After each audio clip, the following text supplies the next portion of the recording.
आदाब, सत श्री अकाल। मैं आपका होस्ट एंड दोस्त कल्याण राय का अपने यूट्यूब चैनल कलाम एजुकेशन पॉइंट पर आपका हार्दिक स्वागत करता हूं। आज के इस लेक्चर में हम केमिस्ट्री विषय कक्षा 12th का चैप्टर 1 ठोस अवस्था के बारे में चर्चा करेंगे।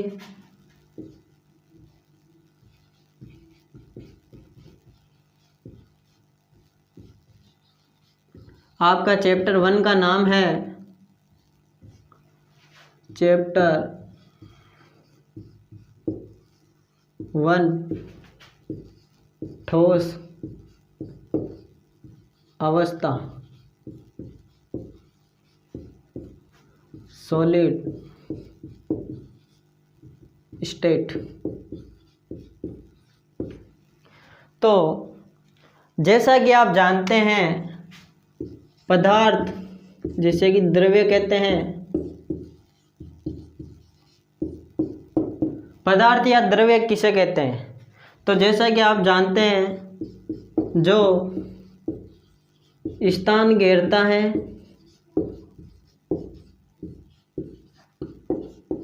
तथा जिसका द्रव्यमान होता है, अर्थात वह वस्तुएं जो स्थान घेरती हैं और जिनका द्रव्यमान होता है उसे हम पदार्थ कहते हैं। और पदार्थ की 5 अवस्थाएं होती है। कितनी अवस्थाएं होती है? 5 अवस्थाएं होती है। सामान्यतः हम 3 का ही अध्ययन करते हैं। पहली है ठोस, द्रव, गैस, 4th नंबर है प्लाज्मा और 5 नंबर पर बोस-आइंस्टीन कंडेंसेट। सामान्यतः हम 3 अवस्थाओं का ही अध्ययन करते हैं, ठोस, द्रव और गैस। यहाँ पर हमने क्लास 11th में गैस और द्रव के बारे में अध्ययन कर चुके हैं। इनके जो गुण हैं उनके बारे में भी अध्ययन कर चुके हैं। कक्षा 12th में चैप्टर 1 है ठोस अवस्था। इसमें हम ठोस अवस्था के बारे में चर्चा करेंगे। ये आपके 4 अंक का है। इसमें से 4 अंक आपको पूर्णतः अर्जित करने हैं।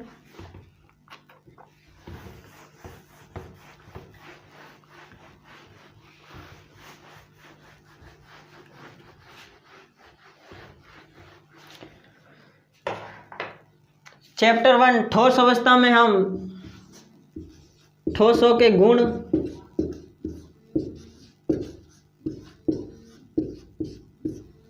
सेकंड ठोसों के प्रकार,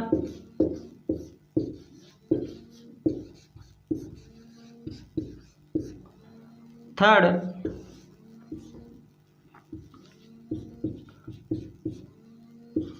ठोसों की क्रिस्टलीय संरचना,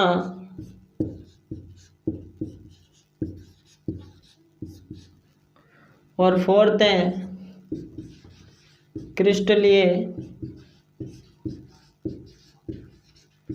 दोष।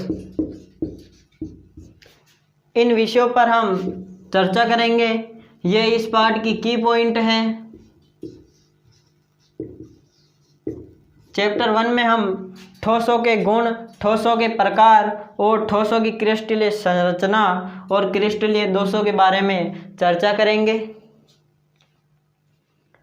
ठोसों के गुणों में जैसा कि आप जानते हैं, ठोस का आकार, आकृति व आयतन निश्चित होता है।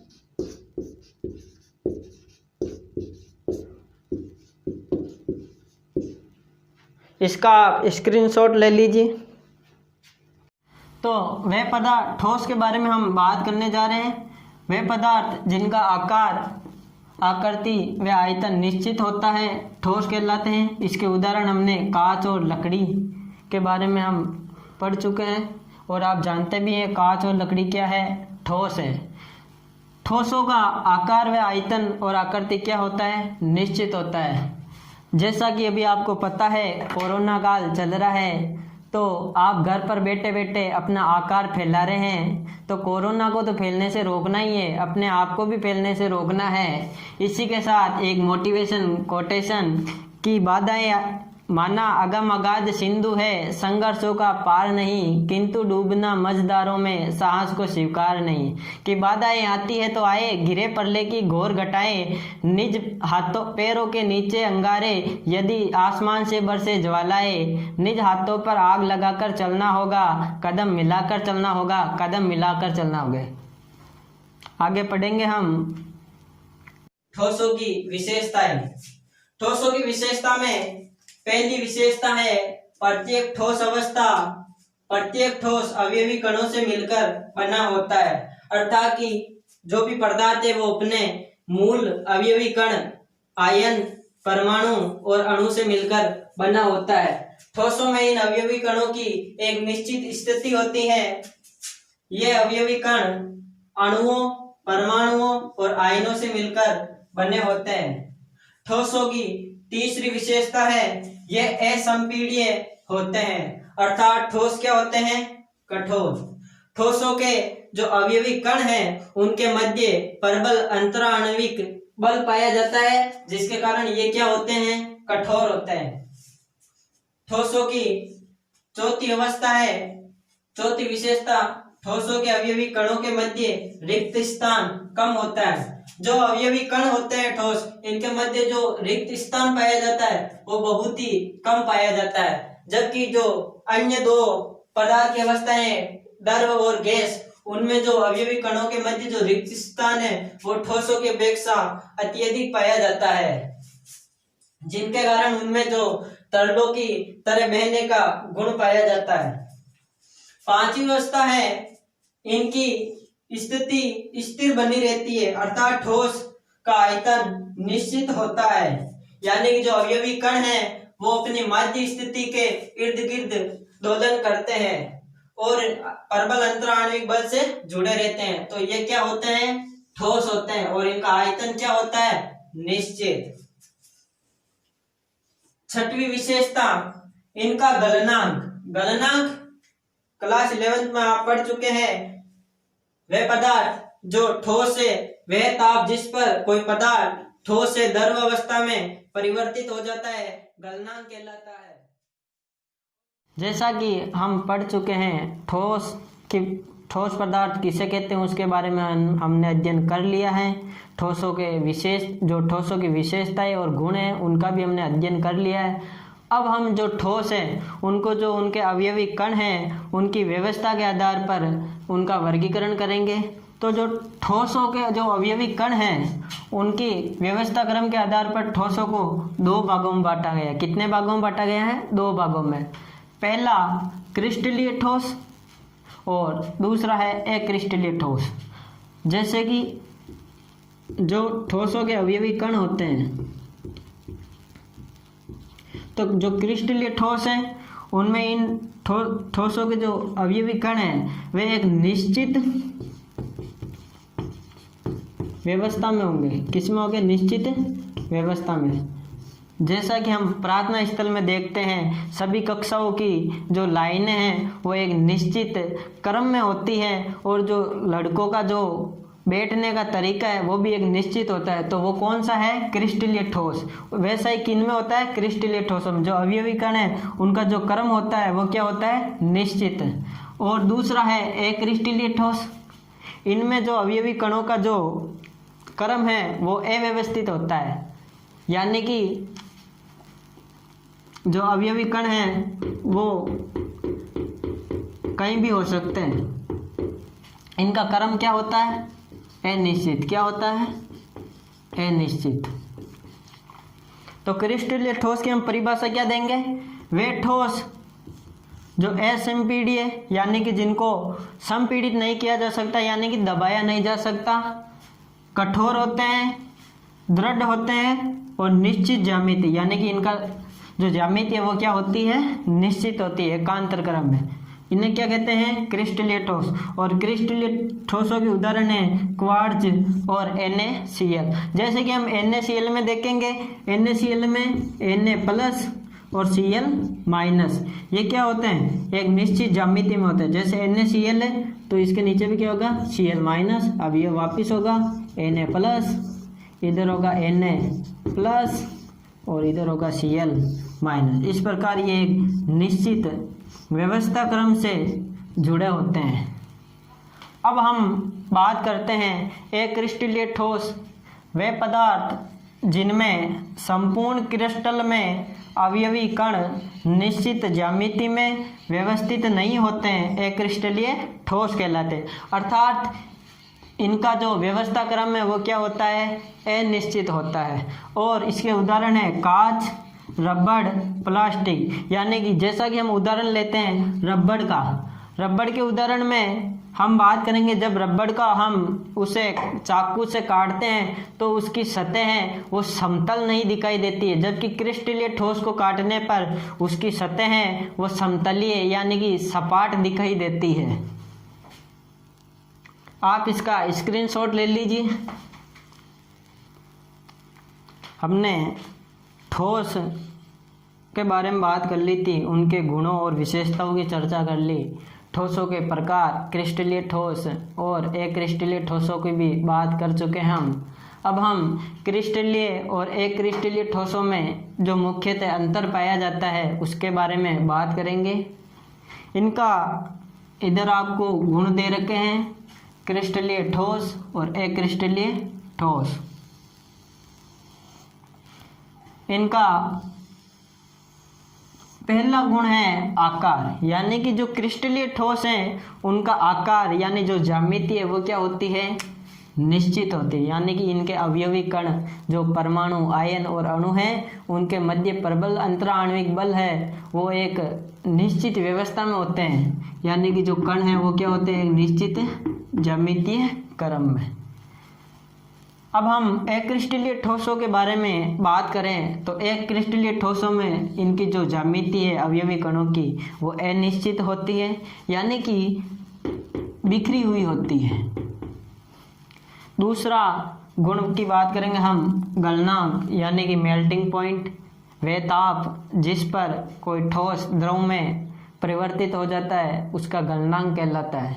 तो जो क्रिस्टलीय ठोस है उनका जो गलनांक बिंदु है वो क्या होता है, निश्चित, यानी कि ये एक निश्चित ताप पर पिघल जाते हैं, यानी कि द्रव में चेंज हो जाते हैं। अक्रिस्टलीय ठोसों की बात करें तो अक्रिस्टलीय ठोसों में इनकी जो गलनांक है वो क्या होता है, अनिश्चित, यानी कि इन्हें ताप देने पर ये पहले नरम होते हैं, फिर इनको हम जिस सांचे में डालना चाहे उसमें इसे हम डाल सकते हैं। जैसा कि आप देखते हैं रोजाना की जो दिनचर्या है, जैसे प्लास्टिक को पहले हम ताप देते हैं तो गर्म करने पर उसको पिघलाकर एक निश्चित ढांचे में डालकर कुर्सियाँ, मेज इत्यादि वस्तुएं बना सकते हैं। तो प्लास्टिक एक अक्रिस्टलीय ठोस का उदाहरण है। तीसरे गुण में हम बात करेंगे विदलन, अर्थात जब इन ठोसों को हम तेज धार वाले किसी औजार से या चाकू से काटते हैं तो इनके जो प्रकृति है उन पर क्या असर पड़ता है। तो जो क्रिस्टलीय ठोस है उन्हें तेज धार वाले औजार से काटने पर इनकी सतह समतल व सपाट दिखाई देती है। अर्थात जब हम किसी क्रिस्टलीय ठोस को चाकू से काटते हैं तो उसकी जो सतह है वो हमें समतल और चिकनी दिखाई देती है। इसी प्रकार अक्रिस्टलीय ठोसों में जो विदलन का गुण है तो तेज धार वाले औजार से काटने पर इनकी जो सतह है वो खुरदरी दिखाई देती है। इसे हम एक उदाहरण के रूप से समझेंगे। जैसे कि आप एक रबड़ लें और उसको चाकू से काटें और फिर उन दोनों जो भाग हो चुके हैं उसके तो उनको आप ध्यान से उनका निरीक्षण करें तो जो उनकी सतह है वो आपको खुरदरी दिखाई देगी। अर्थात जो उसमें अवयवी कण है, परमाणु, आयन या अणु, उनकी व्यवस्था अनिश्चित होती है, वो व्यवस्थित क्रम में नहीं होते हैं। चौथे पॉइंट पर हम आएंगे गलन उष्मा, गलन ऊष्मा क्रिस्टलीय ठोसों की निश्चित होती है और अक्रिस्टलीय ठोसों में अनिश्चित होती है।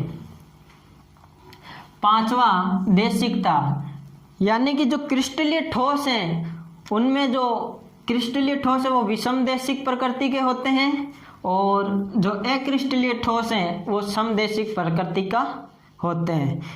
इन्हें हम इधर समझेंगे। जो जैसे कि ये कण हैं, अवयवी कण हैं ठोसों के,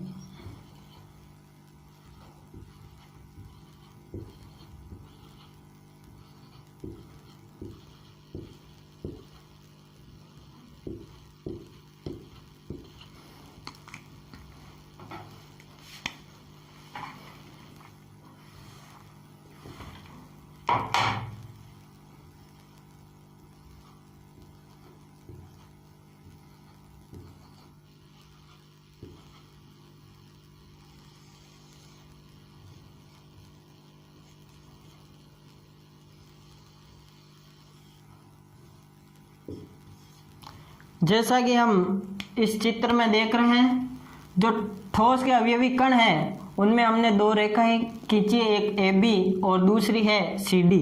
तो जो AB व्यवस्था है वो कणों को एक निश्चित अनुपात में विभाजित कर रही है और जो CD रेखा है इनको अव्यवस्थित रूप में विभाजित कर रही है। तो जो क्रिस्टलीय ठोस हैं वो विषम देशिक प्रकृति के होते हैं, अर्थात इनके जो भौतिक गुण हैं विद्युत प्रतिरोधकता, अपवर्तनांक, चालकता और यांत्रिक शक्ति वो क्या होती है, सभी दिशाओं में भिन्न भिन्न होती है।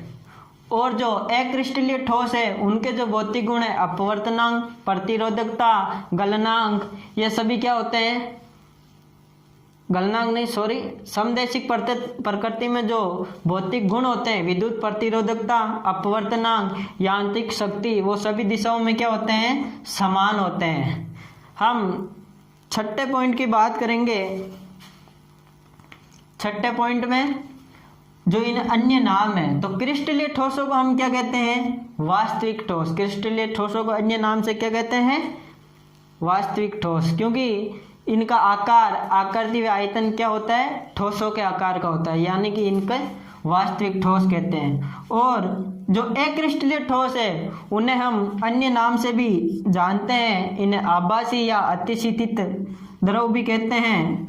इन्हें जो अक्रिस्टलीय ठोस है उन्हें अशीतित या आभासी द्रव क्यों कहते हैं, जब इनको हम गर्म करते हैं तो ये द्रवों के समान अपने गुण दर्शाते हैं, अर्थात द्रवों के सदृश इनमें बहने का गुण पाया जाता है। एक उदाहरण के हिसाब से इन्हें हम पढ़ेंगे। जैसा कि हम अपने घरों में जो खिड़कियां लगी होती हैं उनमें जो कांच होते हैं वो गर्मी के कारण वो नीचे से क्या हो जाते हैं, मोटे हो जाते हैं और ऊपर से चपटे हो जाते हैं, क्योंकि कांच एक अक्रिस्टलीय ठोस है।